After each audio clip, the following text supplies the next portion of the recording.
नमस्कार बच्चों, एडुविला point channel में आप सभी का स्वागत है। तो चलिए शुरू करते हैं आज की वर्कशीट। और आज की वर्कशीट है क्लास 8 के हिंदी की वर्कशीट संख्या 35।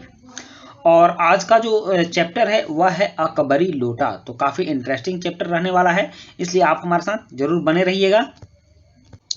प्यारे बच्चों, आज हम अपनी पाठ्यपुस्तक बसंत के पाठ अकबरी लोटा, जिसके लेखक अन्नपूर्णानंद वर्मा के पहले भाग पर चर्चा करते हैं। यह इसका पहला भाग है।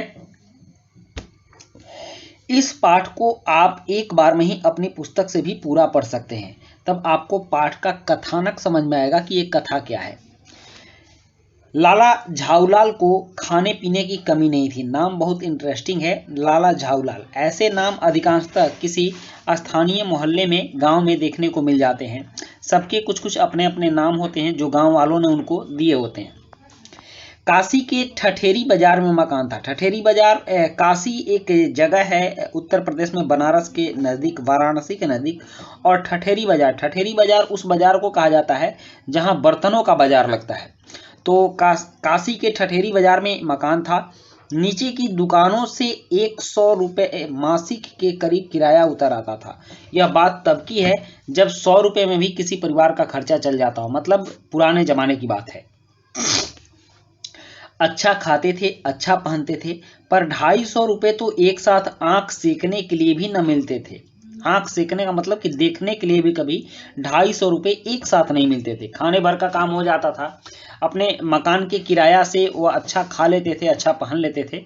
ये लाला झाऊलाल की बात हो रही है। लेकिन एक साथ उन्होंने कभी 250 रुपया नहीं देखा था। इसलिए जब उनकी पत्नी ने एक दिन एकाएक 250 रुपये की मांग पेश की, मतलब मांग की उनकी पत्नी ने, पत्नियां मांगती ही रहती हैं, तो 250 रुपये की मांग पेश की, तब उनका जी एक बार जोर से सनसनाया और फिर बैठ गया। उनकी यह दशा देखकर पत्नी ने कहा, डरिए मत, आप देने में असमर्थ हो तो मैं अपने भाई से मांग लूं। पत्नी ने एक तो 250 रुपये की मांग की, दूसरी अपने भाई के धनी होने का धौंस भी दिखाया। और इससे लाला झाऊलाल को ऐसा लगा कि पत्नी के आगे उनका कद कुछ छोटा होता जा रहा है। इसलिए वह पहले तो 250 रुपये की मांग से सनसना गए थे, मतलब कि उनका दिमाग सन्न हो गया था कि ये क्या मांग कर बैठी। और उसके बाद जब भाई का नाम सुना कि अगर आप नहीं दे सकते हैं, मतलब कि आप असमर्थ हैं, आप में योग्यता नहीं है, तो मैं अपने भाई से मांग लूंगी। इस बात को सुनकर वह और तिलमिला उठे, मतलब गुस्सा गए। उन्होंने रोब के साथ कहा, अजी हटो, 250 रुपये के लिए भाई से भीख मांगोगी? मुझसे ले लेना।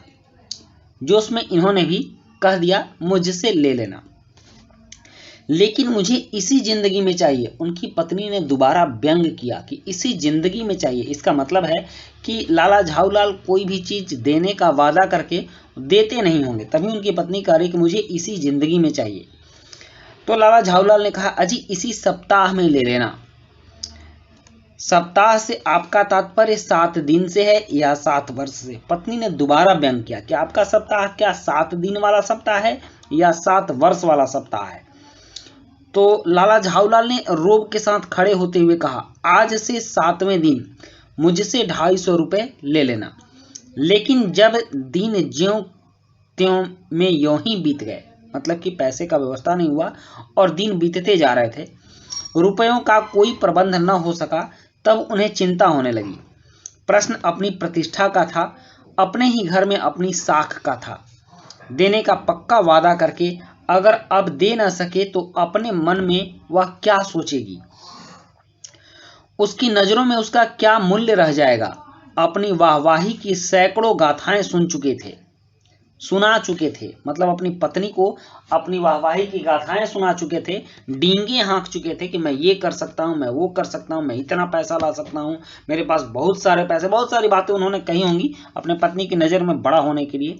तो वो सुना चुके थे, लेकिन उनको लगता था कि अगर मैं पैसे नहीं दूंगा तो मेरी ये सारी जो डींगे हैं वो समाप्त हो जाएंगी। अब जो एक काम पड़ा तो चारों खाने चित्त हो रहे, मतलब कि डींगे तो इतनी बड़ी बड़ी हाँकते रहे और एक काम आया तो बस चारों खाने चित्त हो गए। यह पहली बार उसने मुंह खोलकर कुछ रुपयों का सवाल किया था।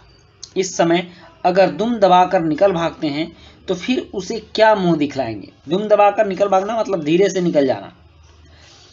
छिप कर भाग जाना।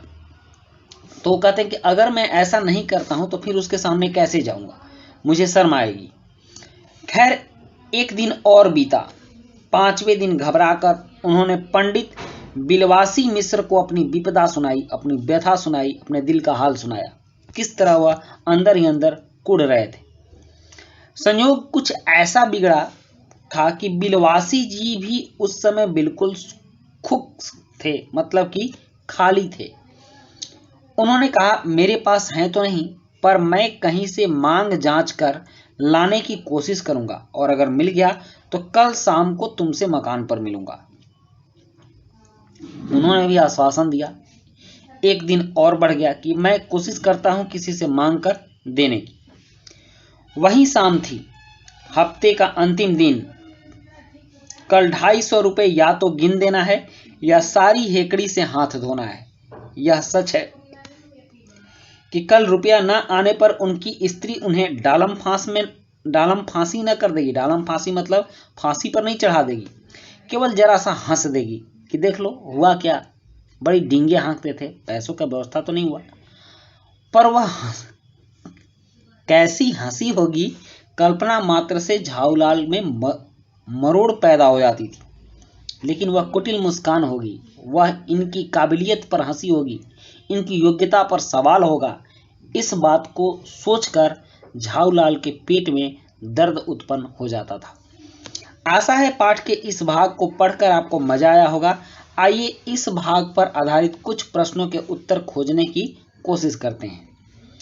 प्रश्न 1 है कि लाला झाऊलाल का मकान किस बाजार में था। तो ऑप्शन है ठठेरी बाजार, खजूरी बाजार, मल्हाई बाजार और नखास कोना।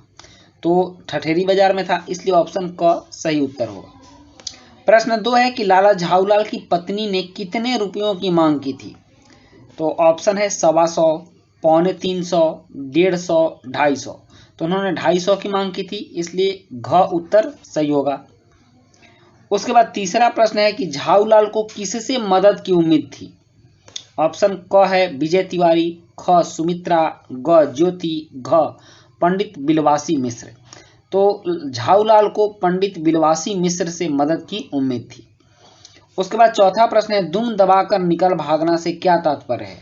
इस मुहावरे का वाक्य में प्रयोग भी कीजिए।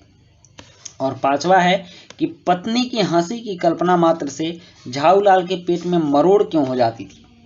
और फिर एक गतिविधि है कि आपके आसपास भी झाऊलाल, ठठेरी, सनसनाना, बिलवासी, खुख, हेकड़ी, डालम फांसी, मरोड़ जैसे शब्द पढ़ने और सुनने को मिलते होंगे। कुछ ऐसे ही शब्दों को खोजिए और उनका अर्थ बताते हुए लिखिए। तो इस तरह के अर्थ आप अपने बोलचाल के भाषा में खोज सकते हैं, जैसे ठिठिया कर हंसना, चिलचिलाती धूप, लबालब। तो इन सारे शब्दों के अर्थ लिख सकते हैं। ये गतिविधि है, ये आपको करनी है। मैं प्रश्न 4 और 5 के उत्तर आपको लिखित रूप में देता हूं। प्रश्न 4, दुम दबाकर निकल भागना से क्या तात्पर्य है। इस मुहावरे का वाक्य में प्रयोग भी कीजिए। तो उत्तर है कि दुम दबाकर निकल भागना का मतलब धीरे से भाग जाना होता है। शेर को देखते ही लोमड़ी दुम दबाकर भाग गई। और प्रश्न 5 है कि पत्नी की हंसी की कल्पना मात्र से झाऊलाल के पेट में मरोड़ क्यों हो जाती थी। तो उत्तर है क्योंकि इससे उन्हें अपना अपमान महसूस होता था। तो बच्चों ये थी आपकी आज की वर्कशीट, और आज की वर्कशीट कंप्लीट होती है। वीडियो अच्छी लगी हो तो लाइक, सब्सक्राइब, कमेंट जरूर कीजिएगा। मिलते हैं नेक्स्ट वीडियो में। Thank you.